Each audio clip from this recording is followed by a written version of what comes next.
एक Indian origin scientist अंकुर गुप्ता ने एक ऐसी बैटरी टेक्नोलॉजी बना दी है जो फोन्स और लैपटॉप्स को बस 1 मिनट में चार्ज कर सकती है।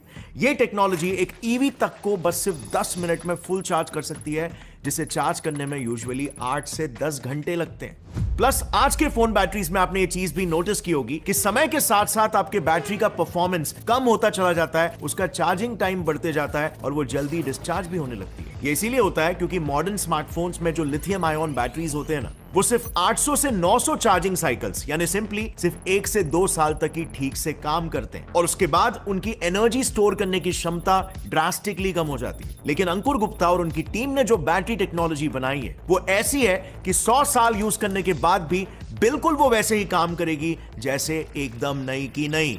अब सवाल ये आता है कि ये नई ग्राउंड ब्रेकिंग टेक्नोलॉजी आखिर उन्होंने इन्वेंट कैसे की। यूनिवर्सिटी ऑफ कोलोराडो बोल्डर में एज अ साइंटिस्ट और प्रोफेसर काम करते हुए उन्होंने उस बड़ी गुत्थी को सुलझा लिया जिसने पिछले 2 से 3 दशकों से दुनिया के सभी साइंटिस्टों को एक तेज चार्ज होने वाली बैटरी बनाने से रोक रखा था। अब वो ऐसी कौन सी गुत्थी थी जिसकी वजह से कोई भी साइंटिस्ट एक सुपर फास्ट चार्जर बना नहीं पा रहा था? क्या आपको पता है? और हमारे इस इंडियन ओरिजिन साइंटिस्ट ने कैसे यहां पर एक बड़ा ब्रेक थ्रू लाया? वेल, ये अपने आप में ही एक बहुत ही फैसिनेटिंग किस्सा है, क्योंकि इस ब्रेक थ्रू के बाद अब हम एक ऐसी चीज को बैटरी में तब्दील कर सकते हैं जिसे हम सोते जागते, नाचते गाते हर वक्त इस्तेमाल करते आए हैं। मैं बात कर रहा हूं इसकी, जो अलग अलग रूपों में ऑलमोस्ट सभी इलेक्ट्रॉनिक डिवाइसेस में काफी कॉमनली यूज होते हैं। जी हां, दैट्स राइट, कैपेसिटर्स।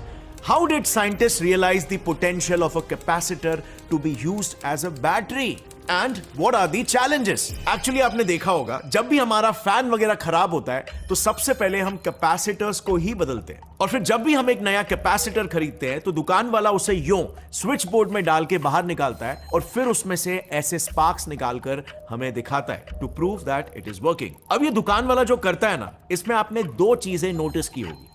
एक तो ये कि वो दुकान वाला सिर्फ 2 से 3 सेकंड्स के लिए ही उसे स्विच बोर्ड में डालता है, और दूसरा सिर्फ 2 से 3 सेकंड्स की बिजली मिलने पर भी वो कैपेसिटर एक काफी इंटेंस स्पार्क पैदा करता है। And now what does this tell you? यही कि एक कैपेसिटर भी किसी बैटरी की तरह अपने अंदर इलेक्ट्रिकल एनर्जी को स्टोर कर सकता है, बट अनलाइक बैटरीज उसे ऐसा करने में सिर्फ कुछ सेकंड्स लगते हैं। यानी कि सुपर फास्ट चार्जिंग वाली अगर बैटरी टेक्नोलॉजी बनानी हो तो कैपेसिटर एक काफी स्ट्रॉन्ग कंटेंट